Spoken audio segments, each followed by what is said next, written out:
Hello and welcome to my outline or discussion of the SPH4U, or the Grade 12 Physics Assessment and Evaluation Policy. So I'm just going to go through and explain where your marks are going to be generated. The course really has two components. There's a formative component, and formative means that there's no marks for the following events or following activities. You're submitting a journal to me after every unit. Now, this journal allows me to provide you with feedback, so I can take a look at what your knowledge is, what your understanding, your setup. Allows me to take a look at your form, and I can give you that feedback to make sure that you're not creating bad habits and going to make mistakes when it comes to an actual test. Also, I'm sending you a quiz once in a while. Again, these are not for marks. What it does, though, it provides you with an opportunity to see the type of question I would expect you to be able to answer and that you'll find on unit tests.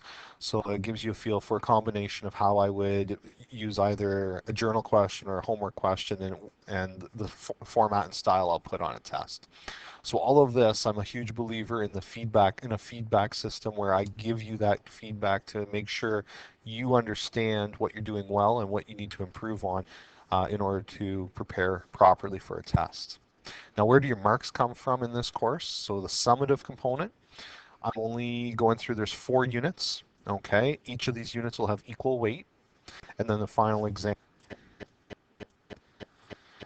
So the 4 tests will be of equal weight, and that final exam, and the breakdown's pretty standard. Term mark is 70%, exam is 30%. How are the tests going to be broken apart? Well, what can you expect?